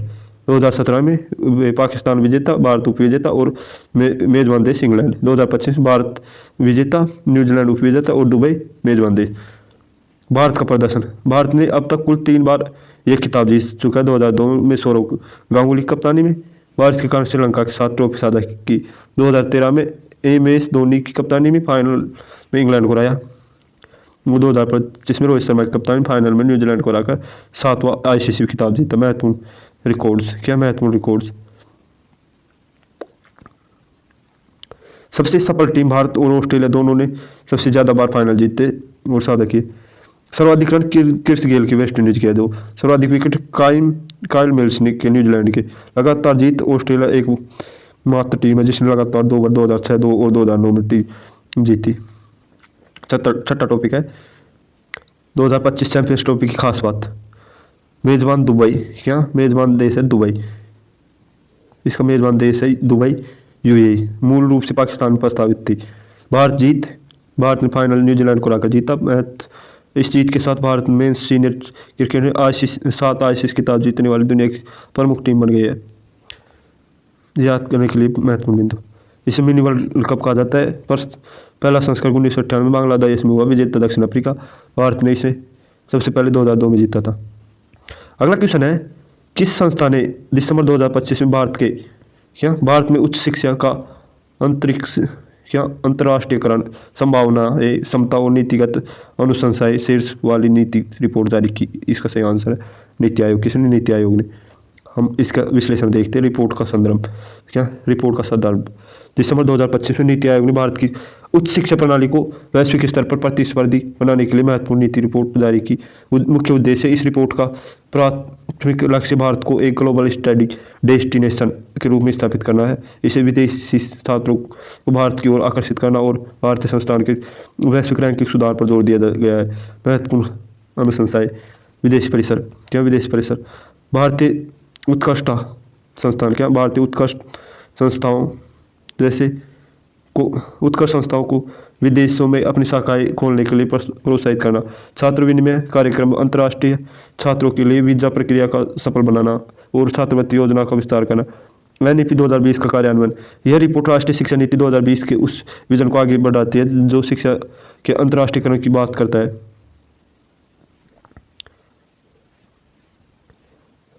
चलते हैं हम अगले क्वेश्चन। इसमें नीति आयोग की भूमिका। नीति आयोग भारत सरकार का एक थिंक टैंक जो साक्ष्य आधारित नीति निर्माण का कार्य करता है। शिक्षा के क्षेत्र में सुधारों के लिए अक्सर विभिन्न मंत्रालयों के साथ मिलकर काम करना है। परीक्षा के लिए टिप्स। अक्सर यह एक रिपोर्ट शिक्षा मंत्रालय से जुड़ी लगती है, लेकिन यह नीतिगत अनुशंसाओं की बात आती है जो अधिकतर मामलों में नीति आयोग की मुख्य प्रशासक होता है। अन्य विकल्प। भूमिका। यह मंत्रालय भारत में शिक्षा संबंधी नीतियों के कार्यान्वयन और प्रशासन की जिम्मेदार है। भ्रम का कारण। चूंकि प्रश्न शिक्षा के संबंधी है तो इसलिए कई छात्र इसे चुनते हैं, लेकिन अंतर्राष्ट्रीयकरण पर यह विशिष्ट नीतिगत रिपोर्ट नीति आयोग द्वारा रणनीति रोड मैप तैयार किया गया है। मुख्य कार्य राष्ट्रीय शिक्षा नीति को लागू करना और बोर्ड परीक्षाओं का समग्र और साक्षर ध्यान देना। विकल्प सी। विश्वविद्यालय अनुदान आयोग यूजीसी। भूमिका। यह नियामक संस्था। इसका मुख्य काम विश्वविद्यालयों को मान्यता देना और इसे फंड प्रदान करना। रिपोर्ट का संबंध। यूजीसी अक्सर विदेशी विश्वविद्यालयों के नियम बनाता है। भारत में कैंपस खोलने के नियम लेकिन यह देश की व्यापक नीति रिपोर्ट जारी करने का प्राथमिक संस्था नहीं है। मुख्यालय नई दिल्ली। ऑप्शन नंबर डी है अखिल भारतीय तकनीकी शिक्षा परिषद। भूमिका। यह विशेष रूप से तकनीक शिक्षा के नियोजन और समन्वित विकास के लिए जिम्मेदार है। सीमा। इसका कार्य क्षेत्र केवल तकनीकी शिक्षा तक सीमित है, जबकि प्रश्न में उच्च शिक्षा की बात की गई है जिसमें कला, विज्ञान और वाणिज्य जैसे सभी विषय शामिल है। निष्कर्ष। संस्था मुख्य पहचान और संदर्भ। नीति आयोग सरकार का थिंक टैंक। राजनीतिक रिपोर्ट भविष्य की रूपरेखा तैयार करना। शिक्षा मंत्रालय प्रशासनिक नियम निकाय नीतियों को पूरे देश में लागू करना और यूजीसी नियामक सामान्य विश्वविद्यालयों के लिए नियम और फंड बनाना। तकनीकी नियामक और केवल इंजीनियरिंग और मैनेजमेंट शिक्षा पर ध्यान देना। क्वेश्चन नंबर 10 है किस सांस्कृतिक एवं संगीत मंडली ने दिसंबर 2025 में अपनी 10वीं वर्षगांठ मनाई। इसका सही आंसर रोबिर किरण ने। किसने? रोबिर किरण ने। तो हम इसका सॉल्यूशन देखते हैं। संस्था का परिचय। रोबिर किरण का प्रतिष्ठित सांस्कृतिक और संगीत समूह है। यह एक मुख्य रूप से रविंद्र संगीत गुरुदेव रविंद्रनाथ टैगोर के सांस्कृतिक दर्शन को बढ़ावा देने के लिए समर्पित है। इसकी 10वीं वर्षगांठ। इस संस्था की वर्षगांठ 10 वर्ष दिसंबर 2025 में पूरे हुए। इस उपलक्ष्य में संस्था ने संगीत कार्यक्रमों को सांस्कृतिक प्रदर्शनियों का एक भव्य आयोजन किया था। उद्देश्य। इस मंडली का मुख्य उद्देश्य नई पीढ़ी को भारतीय संगीत विशेष रूप से टैगोर की रचनाएं जोड़ता है। लोक संगीत। अन्य विकल्पों का विश्लेषण। सत्यजीत रे सोसाइटी। क्या सत्यजीत रे सोसाइटी? यह मुख्य रूप से महान फिल्म निर्माता सत्यजीत रे की विरासत और उसकी फिल्म के संरक्षण का काम करती है। संगीत मंडली से अधिक एक फिल्म और विरासत संस्था है। India panorama. यह भारत के अंतर्राष्ट्रीय फिल्म महोत्सव का एक हिस्सा है जिसके तहत बेहतरीन भारतीय फिल्मों का प्रदर्शन किया जाता है। यह कोई स्वतंत्र संगीत मंडली नहीं है। कला मंदिर। यह लोक कला स्थिति बहुत पुराना है, प्रसिद्ध कला केंद्र का सभागार है। इसकी स्थापना 10 से कई अधिक वर्ष हो चुके हैं, इसलिए यह 10वीं वर्षगांठ की विकल्प फिट नहीं बैठता। एक है राष्ट्रीय एवं ऐतिहासिक वर्षगांठ। भारतीय नौसेना विद्रोह। क्या? भारतीय नौसेना विद्रोह की 80वीं वर्षगांठ 18 फरवरी 1946 को हुई। 46 को हुआ। रॉयल इंडियन नेवी में मुंटनी 2026 में 80 वर्ष पूरे हुए। स्वतंत्रता संग्राम की एक नियामक घटना थी। एयर इंडिया का राष्ट्रीयकरण 73वीं वर्षगांठ। 1953 में एयर इंडिया का राष्ट्रीयकरण के बाद इसे सफल के महत्वपूर्ण प्रभाव। प्रथम पानीपत युद्ध 500वीं वर्षगांठ 1526 में हुआ था, लेकिन 2026 में इस महान ऐतिहासिक 500 वर्ष पूर्ण होने का अनुमान लगाया जाता। संस्थान या और संगठन। LIC भारतीय जीवन बीमा निगम 1 दिसंबर 1956 को स्थापना हुई। LIC 2026 में 70 वर्ष पूरे हो रहे हैं।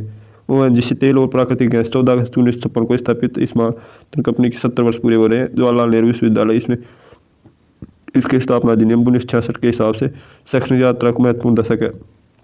अंतर्राष्ट्रीय वर्षगांठ। संयुक्त राज्य अमेरिका की 250वीं वर्षगांठ 4 जुलाई 1776 को स्वतंत्रता की घोषणा के बाद 226 में अमेरिका अपनी 250वीं वर्षगांठ मना रहा है। विश्व स्वास्थ्य संगठन के विशेष अभियान 1948 में स्थापना के बाद से इसके कई स्वास्थ्य मिशनों का वर्षगांठ है। व्यक्तित्व गुरुदेव रविंद्रनाथ टैगोर उसकी कुछ महत्वपूर्ण रचनाओं शांति निकेतन से जुड़ी महत्वपूर्ण घटनाओं की वर्षगांठ, छत्रपति शिवाजी महाराज उसके राज्याभिषेक से जुड़ी तिथियों का विशेष स्मरण याद रखने के लिए विशेष तालिका, 500 वर्षगांठ पानीपत का प्रथम युद्ध 1526 में, 250 वर्षगांठ अमेरिका की स्वतंत्रता 1773 में, 80 वर्ष नौसेना विद्रोह 1946, 70 वर्ष LIC ONGC 1956। अगला क्वेश्चन है, हमारा अगला क्वेश्चन है साप्ताहिक पत्रिका यंग इंडिया। क्या साप्ताहिक पत्रिका यंग इंडिया निम्नलिखित में से किससे संबंधित थी? तो इसका सही आंसर है महात्मा गांधी। किससे? महात्मा गांधी से संबंधित थी। अब महात्मा गांधी से संबंधित जुड़ी सभी पत्रिका और महात्मा गांधी के बारे में थोड़ी डिस्कस कर लेते हैं। पत्रिका का परिचय। यंग इंडिया एक साप्ताहिक पत्रिका जिसे महात्मा गांधी द्वारा अंग्रेजी में प्रकाशित की गई। किस भाषा में? अंग्रेजी में। समय काल। गांधी जी ने इस पत्रिका का संपादन 1919 तक किया। उद्देश्य यह, इसी पत्रिका के माध्यम से गांधी जी अपने अहिंसा और सत्याग्रह के विचार का प्रसार करते थे। वे इसके जरिए देशवासियों को ब्रिटिश नीतियों के खिलाफ जागरूक करते थे। अगर इसमें है महत्व, इसका महत्व, इस पत्रिका में गांधी जी ने कई महत्वपूर्ण लेख लिखे जिसके कारण उस पर ब्रिटिश सरकार का राजद्रोह का मुकदमा भी चलाया गया। हम और देख लेते हैं जवाहरलाल नेहरू। इसने नेशनल हेरोल्ड अखबार की स्थापना 1938 में की। गोपाल कृष्ण गोखले, इन्होंने हितवाद अखबार की शुरुआत 1911 में की थी। गांधी जी के राजनीतिक गुरु कौन? कृष्ण गोखले, गोपाल कृष्ण गोखले। बाल गंगाधर तिलक, इन्होंने 2 प्रसिद्ध अखबार निकाले, केसरी और जो मराठी भाषा में निकालते थे, और मराठा जो अंग्रेजी में। भारतीय शांति का जनक कहा जाता है किसे? बाल गंगाधर तिलक को। महात्मा गांधी ने यंग इंडिया के अलावा नवजीवन जो गुजराती में, हरिजन, दक्षिण अफ्रीका में इंडियन ओपिनियन पत्रिकाओं का संपादन किया। भारतीय स्वतंत्रता संग्राम की प्रमुख पत्रिकाएं और समाचार पत्र। पहले है पत्रिका, फिर लेखक, वर्ष, स्थान, विशेष तथ्य। पहले है बंगाल गजट। बंगाल गजट किसने लिखी थी? JL इक्की ने। क्या? JA इक्की ने 1780 में। कोलकाता भारत का पहला समाचार पत्र है। संवाद कौमुदी। राजा राम मोहन राय 1821 में। कोलकाता सती प्रथा के विरुद्ध आवाज उठाई। मीरात उल अखबार। क्या? मीरात उल अखबार। राजा राम मोहन राय 1822 में। कोलकाता में। यह फारसी भाषा का प्रथम पत्र था। राष्ट्रगोप्तार। क्या? राष्ट्रगोप्तार दादाभाई नौरोजी ने। क्या? दादाभाई नौरोजी ने 1851 में मुंबई। क्या? 1851 में मुंबई पारसी समाज सुधार से संबंधित। सोम प्रकाश। ईश्वरचंद्र विद्यासागर 1858 में। कोलकाता वर्नाकुलर प्रेस एक्ट इसी के कारण आया। अमृत बाजार पत्रिका। शिशिर कुमार घोष 1868 कोलकाता। रातों रात अंग्रेजी में बदल गई। केसरी मराठी भाषा में। बाल गंगाधर तिलक ने 1881 में। मुंबई उग्र राष्ट्रवाद का प्रसार। मराठा बाल गंगाधर तिलक। केसरी मराठी भाषा में और मराठा अंग्रेजी भाषा में। बाल गंगाधर तिलक 81 में। मुंबई से तिलक जी का दूसरा प्रसिद्ध अखबार। इंडियन ओपिनियन महात्मा गांधी का 1903 में। दक्षिण अफ्रीका से गांधी जी का पहला अखबार। वंदे मातरम लाला लाजपत राय 1905 में। पेरिस भारत।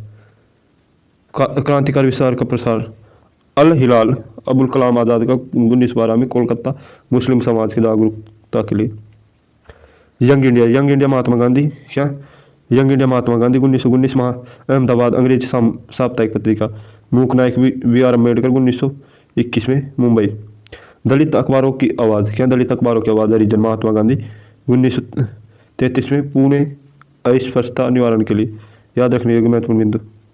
राजा राम मोहन राय को भारतीय पत्रकारिता का अग्रदूत। क्या? अग्रदूत कहा जाता है क्योंकि उन्होंने भाषाई प्रेस की शुरुआत की। वर्नाकुलर प्रेस एक्ट 1877 में। लॉर्ड लिंटन ने देसी भाषाओं के अखबारों पर पाबंदी लगाने के लिए इसे पास किया था। अमृत बाजार पत्रिका ने इसे बचने के लिए अपनी भाषा बदल ली। महात्मा गांधी की पत्रिकाओं का क्रम अक्सर पूछा जाता है। इंडियन ओपिनियन दक्षिण अफ्रीका में। यंग इंडिया और हरिजन। अगला क्वेश्चन है क्वेश्चन नंबर 12। 16 अक्टूबर 2025 को नई दिल्ली में आयोजित भारत अधिमान्य व्यापार समझौता पर चर्चा का मुख्य उद्देश्य क्या था? इसका सही आंसर है व्यापार और निवेश को बढ़ावा देना। क्या? व्यापार और निवेश को बढ़ावा देना। मेर्कोसुर क्या है? यह एक दक्षिण अमेरिका के देशों का एक व्यापारिक ब्लॉक है। इसके पूर्ण सदस्य देशों में अर्जेंटीना, ब्राजील, पराग्वे और उरुग्वे शामिल है। बैठक का संदर्भ 16 अक्टूबर 2025 को नई दिल्ली में हुई। ये चर्चा मौजूदा अधिमान्य व्यापार समझौते PTA के विस्तार पर केंद्रित थी। मुख्य उद्देश्य भारत और इन दक्षिण अमेरिकी देशों के बीच आयात निर्यात मुख्य निर्यात शुल्क को कम करना, दोनों क्षेत्रों के बीच निवेश के नए अवसर तलाशना। वर्तमान में भारत और मेर्कोसुर के बीच व्यापारिक वस्तुओं की संख्या कम है, जिससे बढ़ाने के लिए यह चर्चा आयोजित की गई। रणनीति महत्व। क्या रणनीति महत्व? भारत के लिए मेर्कोसुर ऊर्जा सुरक्षा, कच्चा तेल, खाद्य सुरक्षा और खनिज के लिए बहुत महत्वपूर्ण है। अन्य विकल्प: ए सादा मुद्रा।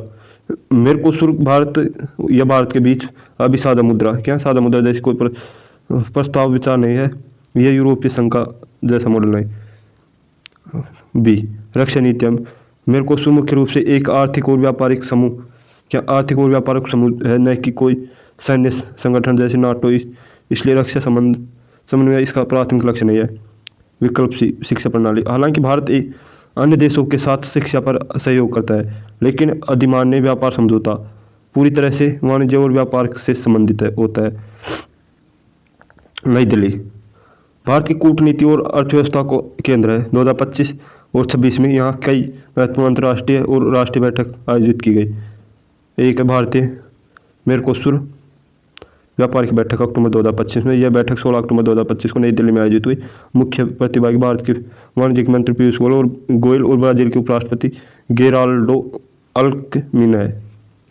उद्देश्य भारत को मेर्कोसुर दक्षिण अमेरिकी व्यापारिक ब्लॉक के बीच अधिमान्य व्यापार समझौता PTA का विस्तार करना।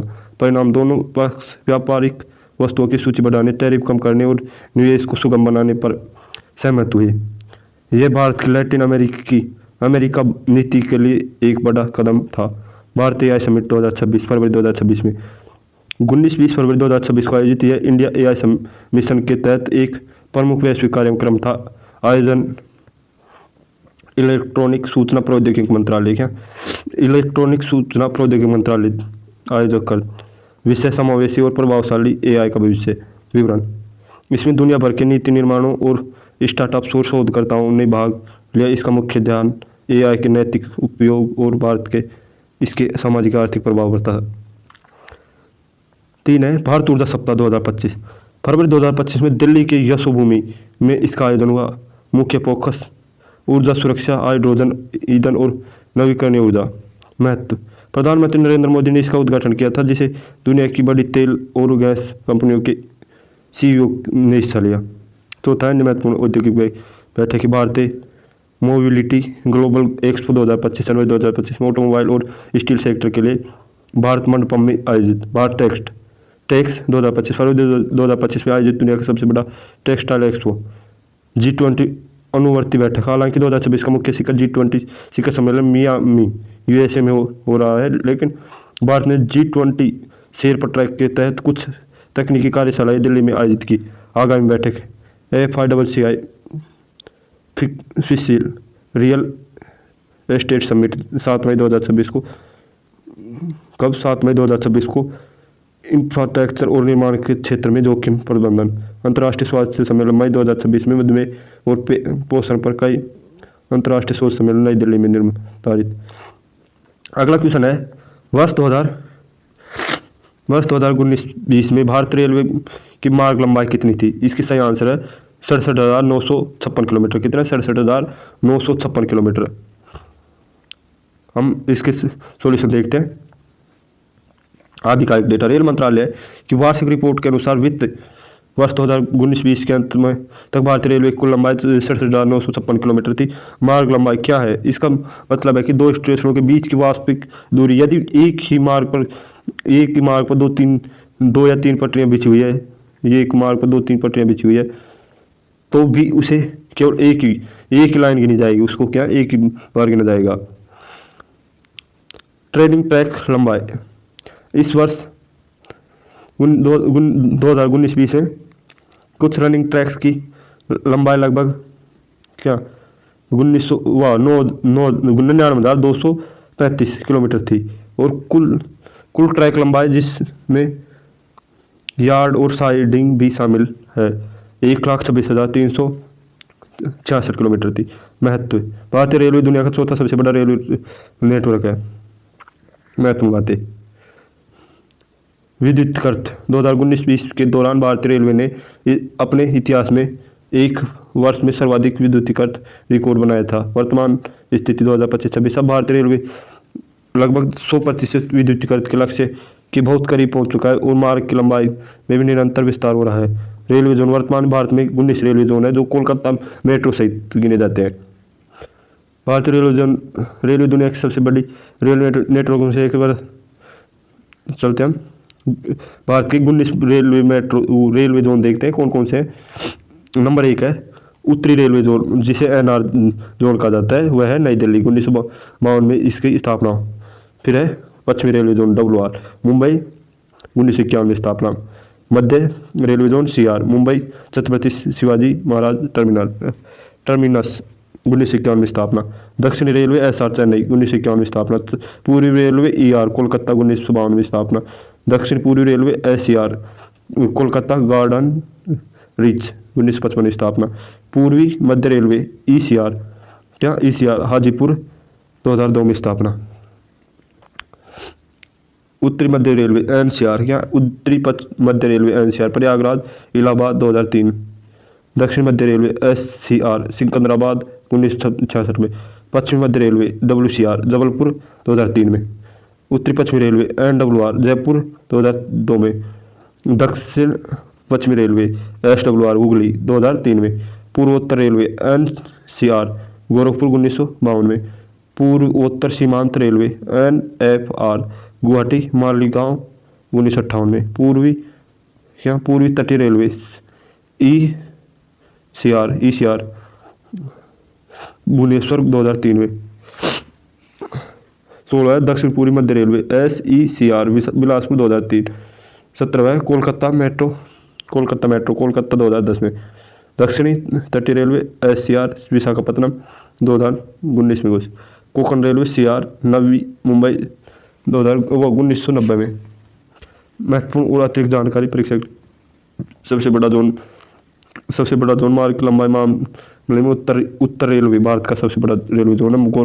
यह दुनिया के सबसे लंबे रेलवे प्लेटफॉर्म में से एक लगभग 1.3 किलोमीटर की लंबाई है। दक्षिणी तटीय रेलवे यह भारत का सबसे नया घोषित रेलवे जोन है जिसका मुख्यालय विशाखापत्तनम में है। कोलकाता 3 मुख्यालयों का केंद्र कोलकाता का एकमात्र ऐसा शहर है जहाँ 3 अलग अलग रेलवे जोन के मुख्यालय है। पूर्वी रेलवे दक्षिण पूर्वी रेलवे और कोलकाता मेट्रो। यूनेस्को विरासत स्थल छत्रपति शिवाजी महाराज टर्मिनल मध्य रेलवे मुख्यालय को यूनेस्को की विश्व धरोहर सूची में शामिल किया गया। साथ ही Darjeeling Himalaya railway Nilgiri mountain railway और कालका शिमला रेलवे को भी धरोहर का दर्जा दिया गया। कोंकण रेलवे यह भारतीय रेलवे का एक विशेष हिस्सा जो पश्चिमी तट के किनारे चलता है और इसे इंजीनियरिंग का चमत्कार माना जाता है। अगला क्वेश्चन है क्वेश्चन नंबर 14 क्या है। भारत यूरोपीय मुक्त व्यापार संघ ने व्यापार और आर्थिक साझेदारी समझौते पर कब हस्ताक्षर किए गए थे जो 1 अक्टूबर 2025 को प्रभावी है। यह है मार्च 2024 में। इसके बारे में देखते हैं। भारत और EFTA देश ने 10 मार्च 2024 को इस ऐतिहासिक व्यापार और आर्थिक साझेदारी समझौते का हस्ताक्षर किए थे। EFTA क्या है। यह 4 यूरोपीय देशों का एक अंतर सरकारी संगठन है जो यूरोपीय संघ का हिस्सा नहीं। ये देश आइसलैंड लिechtenstein नॉर्वे और स्विट्जरलैंड है। प्रभावी तिथि जैसा कि प्रश्न में उल्लेखित है 1 अक्टूबर 2025 से पूरी तरह प्रभावी हुआ। 4 निवेश का वादा। इस समझौते की सबसे अनूठी विशेषता है कि EFTA देश ने अगले 15 वर्षों में भारत में $100 अरब के निवेश और 10 लाख अरब रोजगार पैदा करने का कानूनी रूप से बाध्यकारी वादा किया। 5 लाभ। इससे भारतीय फार्मास्यूटिकल, आईटी, कपड़ा और कृषि उद्योग उत्पादों और यूरोपीय बाजारों में बेहतर पहुंच मिलेगी और स्विट्जरलैंड की घड़ियाँ व चाय चॉकलेट भारत में सस्ती होगी। विकल्प बी जनवरी 2025। इस दौरान समझौते का अर्थ चलते हैं। भारत ने पहली बार किसी व्यापार समझौते में निवेश लक्ष्य को शामिल करवाया। यह कुछ समझौते का विवरण दिया गया है। भारत इफ्टा समझौता 2025-26 के इस सबसे महत्वपूर्ण समझौते में से एक देश स्विट्जरलैंड, नॉर्वे, आइसलैंड और लिechtenstein। ये प्रभावी 1 अक्टूबर 2025। मुख्य बिंदु, इसके तहत भारत में अगले 15 वर्षों में $100 अरब निवेश आएगा। यह भारत के फार्मा और आईटी सेक्टर के लिए यूरोप के द्वारा खोलता है। 20 भारत मेरकोसुर व्यापार विस्तार अर्जेंटीना, ब्राजील, पराग्वे और उरुग्वे। 16 अक्टूबर 2025 नई दिल्ली। आधिक्य व्यापार समझौता का दायरा बढ़ाना। भारत जब इन देशों में कच्चे तेल के लिथियम के आयात पर विशेष ध्यान दे रहा है। भारत यूरोपीय संघ EU डेटा और AI समझौता। फरवरी 2026 AI समिट के दौरान आर्टिफिशियल इंटेलिजेंस के नैतिक उपयोग को सीमा, डेटा प्रवाह के लिए सुरक्षित ढांचे पर सहमति। महत्व समझौते, भारत में इंडिया AI मिशन को वैश्विक मामलों के साथ जोड़ना। 4 भारत UAE, भारत मध्य पूर्वी यूरोप आर्थिक गलियारा। स्थिति 2025-26 में इसके कार्यान्वयन के लिए कई उप समझौतों पर हस्ताक्षर हुए। विवरण, लॉजिस्टिक और पोर्ट कनेक्टिविटी को बढ़ाने के लिए डिजिटल भुगतान प्रणाली और व्यापार सुगमता पर नए प्रोटोकॉल बनाए गए। रक्षा और ऊर्जा समझौता 2026, भारत फ्रांस 2026 की शुरुआत में मिरा 2000 के अपग्रेडिंग और जेट इंजन तकनीक के हस्तांतरण के लिए नए चरणों का हस्ताक्षर किया गया। भारत, वियतनाम, दक्षिण चीन सागर शांति और समुद्री सुरक्षा के लिए रखा प्रशिक्षण समझौता। भारत भूटान जल विद्युत परियोजना के नए चरणों और डिजिटल पेमेंट के विस्तार पर सहमति। प्रमुख समझौतों का सारांश तालिका।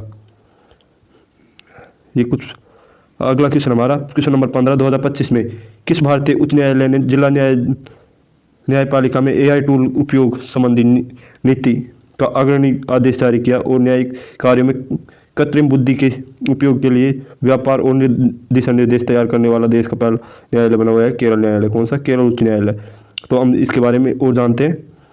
ऐतिहासिक निर्णय। क्या ऐतिहासिक निर्णय? जुलाई 2025 केरल उच्च न्यायालय ने जिला न्यायपालिका में AI टूल के उपयोग संबंधी नीति जारी की। ऐसा करने वाला यह भारत का पहला उच्च न्यायालय बना। मुख्य उद्देश्य, इस नीति का उद्देश्य जिला अदालतों में AI, ChatGPT, जेमिनी आदि की जिम्मेदारीपूर्ण और सीमित उपयोग को सुनिश्चित करना है।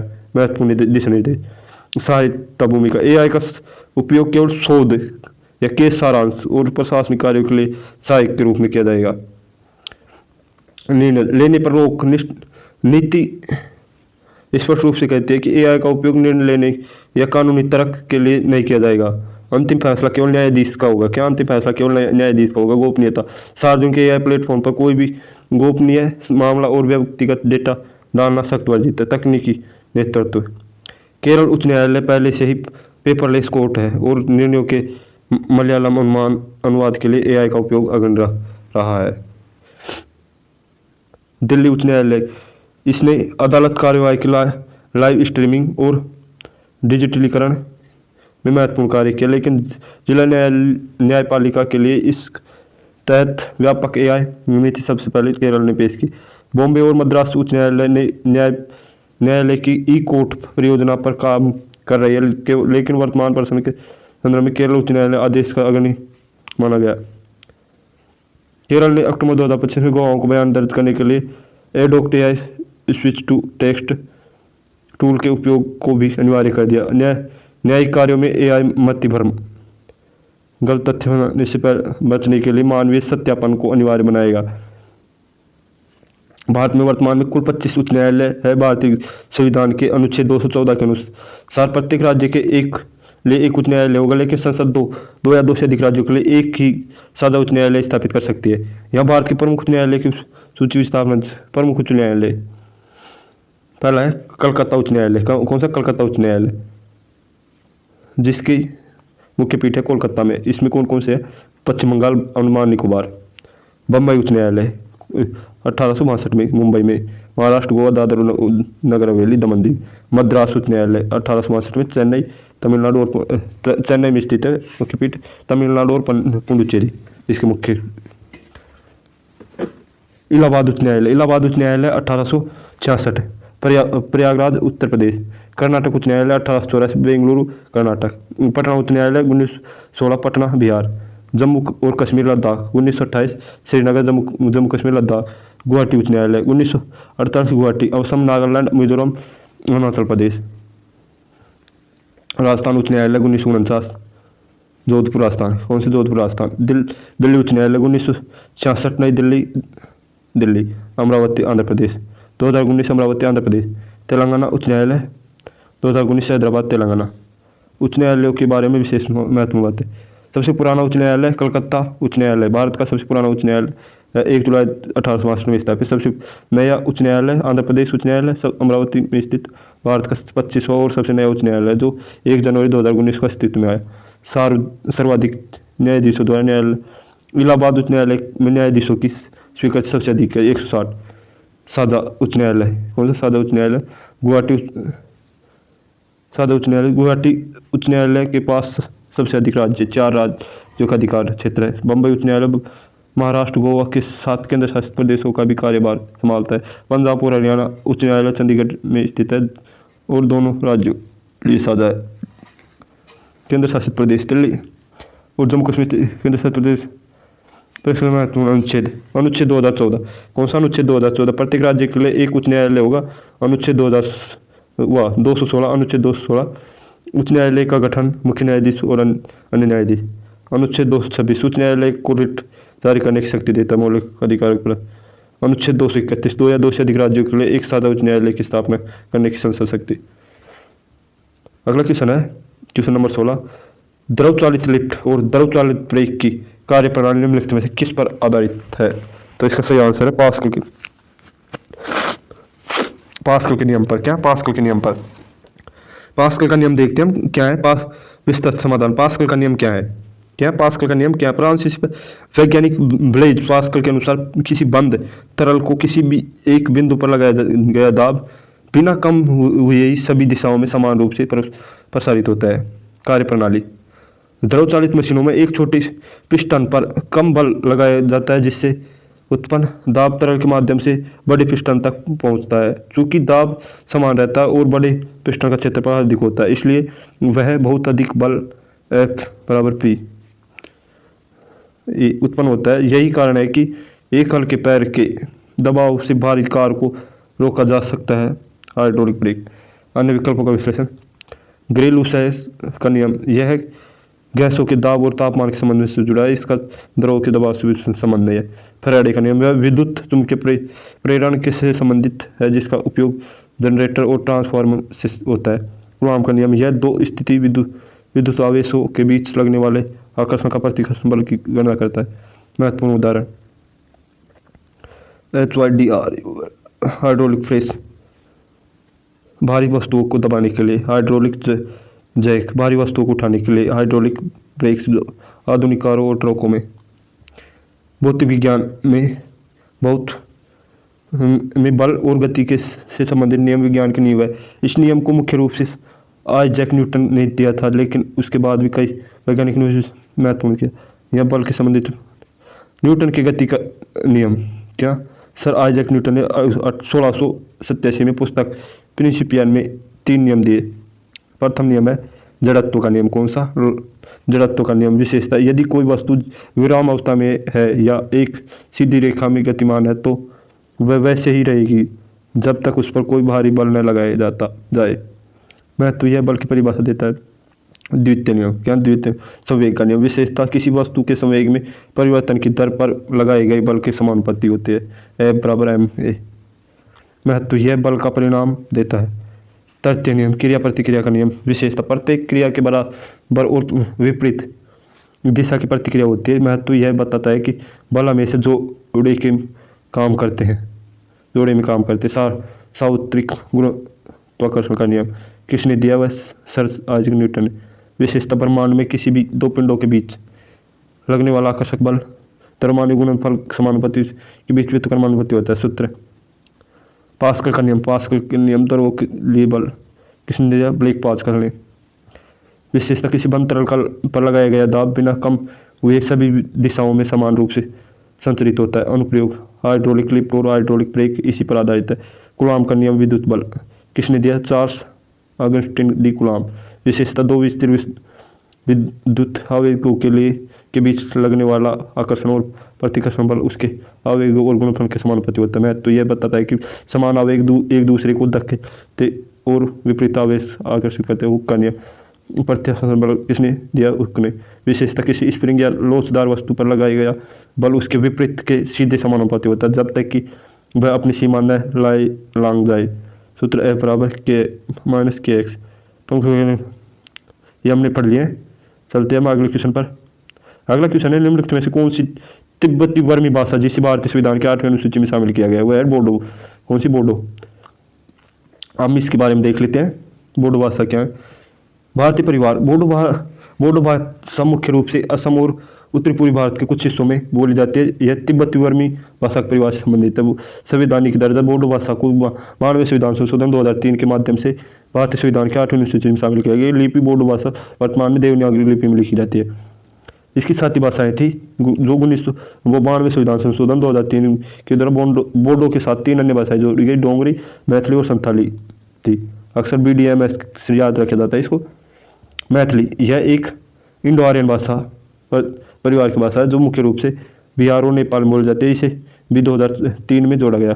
संथाली यह ओस्टो एशियाटिक भाषा परिवार की भाषा है जो झारखंड, पश्चिम बंगाल और उड़ीसा जनजातीय क्षेत्र में बोली जाती है। कोंकणी यह एक इंडो आर्यन भाषा है जो गोवा और तटीय महाराष्ट्र, कर्नाटक में बोली जाती है। 31वें संविधान संशोधन 1992 में शामिल की गई थी। 8वीं अनुसूची के बारे में महत्वपूर्ण बातें। ये मूल संविधान शुरुआत में 8वीं अनुसूची में 14 भाषाएं थी। वर्तमान में 22 भाषाएं। संशोधन की यात्रा किस प्रकार चली? 21वां संविधान संशोधन 1967 में सिंधी भाषा जोड़ी गई। 21वें संविधान संशोधन 1967 में सिंधी भाषा जोड़ी गई। 71वां संविधान संशोधन 1992 में कोंकणी, मणिपुरी और नेपाली को जोड़ा गया। ट्रिक KMN या नमक। क्या? नमक। नेपाली, मणिपुरी, कोंकणी। 92वां संविधान संशोधन 2003 BDMS बोडमास। क्या? BDMS बोडो, डोंगरी, मैथिली और संताली को जोड़ा गया। भाषा 2003 में कौन सी भाषा आर्य इंडो नहीं थी? बोडो। भारतीय संविधान के 8वीं अनुसूची भारतीय महत्व। यहाँ 8वीं अनुसूची में शामिल सभी भाषाओं को विस्तार से 8वीं अनुसूची में कौन कौन सी 22 भाषाएं कौन कौन सी हैं वो देख लेते हैं हम। एक है असमिया, बंगाली, बोडो तिब्बती वर्मी भाषा का परिवार। डोंगरी, गुजराती, हिंदी, कन्नड़, कौन सी? कन्नड़, कश्मीरी, कोंकणी, मैथिली, इंडो आर्यन भाषा का परिवार। मलयालम, मणिपुर, मराठी, नेपाली, ओडिया, पंजाबी, संस्कृत, संथाली, ओस्टो एशियाटिक भाषा परिवार का। सिंधी, तमिल, तेलुगु, उर्दू। 8वीं अनुसूची भाषा में यह है। अनुच्छेद संविधान के अनुच्छेद 341 344(1) और 351 इस अनुच्छेद से संबंधित है। अनुच्छेद 344(1) यह राष्ट्रपति को एक भाषा आयोग बनाने की शक्ति देता है जो आधिकारिक कार्यों के लिए हिंदी प्रयोग और अन्य भाषाओं से संबंधित सिफारिश करता है। अनुच्छेद 351 यह केंद्र सरकार की हिंदी भाषा के विकास और प्रसार का निर्देश देता है ताकि भारत की सामाजिक संस्कृति अभिव्यक्त किया जा माध्यम बने सके। भाषा को शामिल करने का यात्रा। मूल रूप से संविधान में केवल 14 भाषाएं थी। समय समय पर संशोधन के माध्यम से अन्य भाषाओं को जोड़ा गया। 21वां संविधान संशोधन, इस संशोधन द्वारा 15वीं भाषा जो सिंधी जोड़ी गई। 71वां संविधान संशोधन जिसके द्वारा कोंकणी, मणिपुरी, नेपाली जोड़ा गया। 92वां संविधान संशोधन 2003 बोडो, डोंगरी, मैथिली, संथाली जोड़े गए। ओडिया 2011 में 96वें संविधान संशोधन द्वारा उड़िया का नाम बदलकर ओडिया कर दिया गया। महत्वपूर्ण तथ्य। अंग्रेजी ध्यान देने की बात यह है कि अंग्रेजी भारतीय संविधान के 8वीं अनुसूची का हिस्सा नहीं है। हालांकि ये भारत की एक आधिकारिक भाषा के रूप में कार्य करेगी। शास्त्रीय भाषा 8वीं अनुसूची में कुछ भाषाओं को शास्त्रीय भाषा का दर्जा भी प्राप्त है जिसमें तमिल, संस्कृत, कन्नड़, तेलुगु, मलयालम और ओडिया 6 भाषाएं। साहित्य अकादमी पुरस्कार साहित्य अकादमी 8वीं अनुसूची की 22 भाषाओं के अलावा अंग्रेजी और राजस्थानी कुल 24 भाषाओं में प्रदान किया जाता है। 18वां क्वेश्चन है संसद द्वारा राज्य के नीति निर्देशक सिद्धांतों DPSP से संबंधित संविधान संशोधन विधेयक पारित करने के बाद इसके कानून बनाने के लिए अगला अनिवार्य संवैधानिक चरण क्या है? तो इसका सही आंसर है राष्ट्रपति की सहमति। क्या है? राष्ट्रपति की सहमति। हम देख लेते हैं संविधान संशोधन किस प्रकार बनता है। विधेयक से कानून बनने की प्रक्रिया। भारत में कोई भी विधेयक तब तक कानून नहीं बन सकता जब तक कि राष्ट्रपति सहमति न हो। संवैधानिक प्रावधान। जब कोई विधेयक संसद के दोनों सदनों लोकसभा राज्यसभा द्वारा पारित कर दिया जाए तो उसे राष्ट्रपति के समक्ष प्रस्तुत किया जाता है। किस वक्त? राष्ट्रपति के समक्ष। राष्ट्रपति के हस्ताक्षर के बाद ही अधिनियम बनता है। नीति निर्देशक सिद्धांत पीएसपी संविधान के भाग 4 में है। इसमें संशोधन के लिए अनुच्छेद 368 के तहत विशेष बहुमत की आवश्यकता होती है। एक बार संसद में पारित होने के बाद सीधे राष्ट्रपति के पास भेजा जाता है। राष्ट्रपति विकल्प ए, राज्य विधानमंडलों द्वारा अनुसमर्थ। इसकी आवश्यकता केवल तब होती है जब संशोधन संविधान के संघीय ढांचे जैसे राष्ट्रपति चुनाव के अंदर राज्य संबंध को प्रभावित करता हो। सामान्य डीपीएसपी संशोधन के राज्य की अनुमति अनिवार्य नहीं। विकल्प 2, राष्ट्रपति की अधिसूचना। ये राष्ट्रपति की सहमति के बाद का चरण है। अधिसूचना से जनता को कानून लागू होने की जानकारी दी जाती है। विकल्प सी, सर्वोच्च न्यायालय द्वारा अनुमोदन। न्यायपालिका कानून बनाने की प्रक्रिया में शामिल नहीं है। केवल कानून बनाने के बाद संवैधानिक वैधता की जांच कर सकती है। परीक्षा की महत्वपूर्ण जानकारी। परीक्षा के लिए महत्वपूर्ण जानकारी। अनुच्छेद 368 संविधान के संशोधन की प्रक्रिया। डीपीएसपी आयरलैंड के संविधान से लिए गए। भाग 4 अनुच्छेद 336-51। क्या? अनुच्छेद 36-51 राष्ट्रपति की शक्ति। संविधान संशोधन विधेयक पर राष्ट्रपति अपनी सहमति देने के लिए बाध्य है। 24वें संविधान संशोधन 1971 के बाद से भारतीय संविधान में संशोधन की प्रक्रिया लचीलेपन और कठोरता का एक अनूठा मिश्रण है। इसका वर्णन संविधान के भाग 20 और अनुच्छेद 368 में किया गया है। संसद की इस शक्ति का मुख्य उद्देश्य बदलने के संविधान पर संशोधन की शुरुआत। संसद का अधिकार। संशोधन की प्रक्रिया केवल संसद में विधेयक पेश करके शुरू की जा सकती है। राज्य विधानमंडलों के पास संविधान संशोधन का प्रस्ताव देने का अधिकार नहीं है। कौन पेश कर सकता है? इसे किसी भी मंत्री या किसी निजी सदस्य द्वारा पेश किया जा सकता है। पूर्व अनुमति। इसे पेश करने के लिए राष्ट्रपति की पूर्व सिफारिश की आवश्यकता नहीं होती। पारित करने की विधियाँ। संविधान में 3 प्रकार से संशोधन किया जाता है। एक, साधारण बहुमत। इसमें साधारण बहुमत में संविधान के कुछ प्रावधानों को संसद के सामान्य बहुमत उपस्थित मतदान करने जैसे आधे से अधिक सदस्य द्वारा बदला जा सकता है। इसे तकनीकी रूप से अनुच्छेद 368 के तहत संशोधन नहीं माना जाता। उदाहरण, नए राज्यों का गठन, राज्यों की सीमा बदलना, नागरिक आदि। विशेष बहुमत।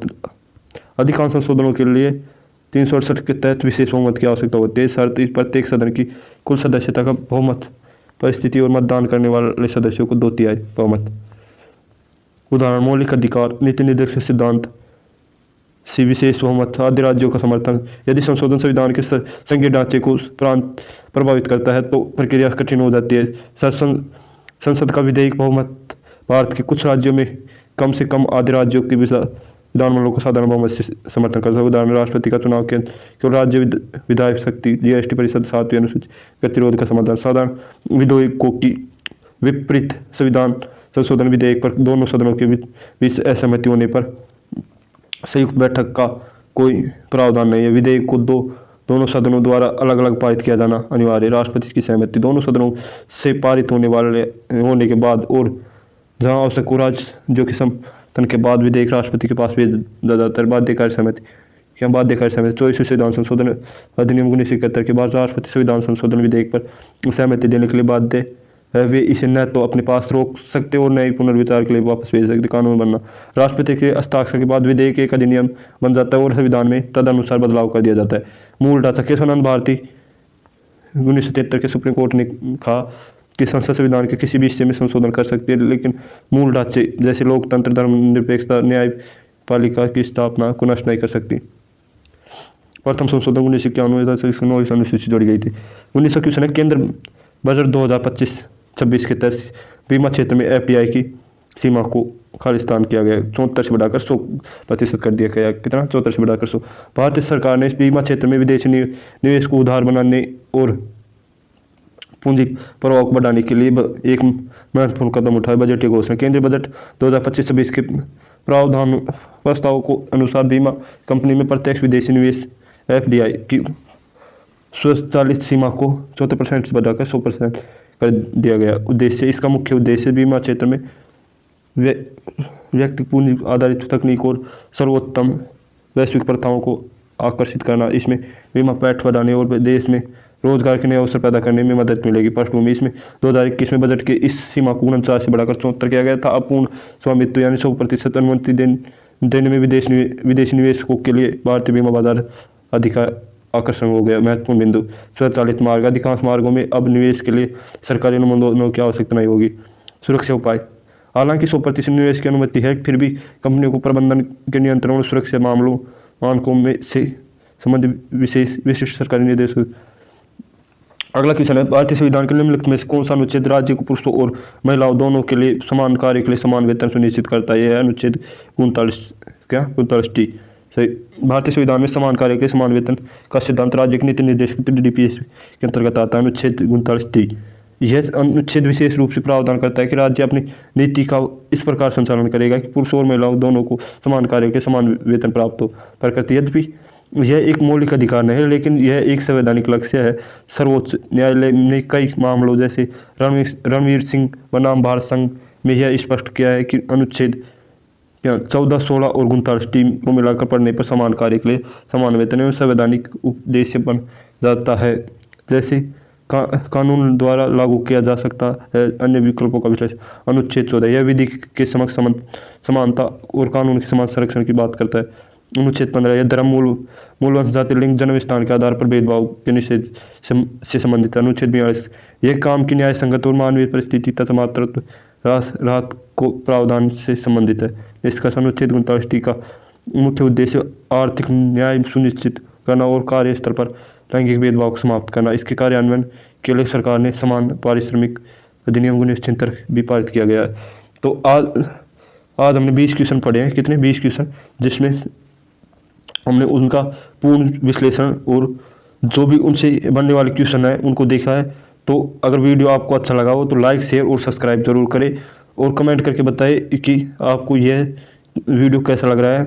अगर वीडियो की PDF चाहिए तो हम टेलीग्राम पे डाल देंगे। टेलीग्राम गोल कैंपस टेलीग्राम है। तो आज के लिए इतना है। धन्यवाद। जय हिंद, जय भारत।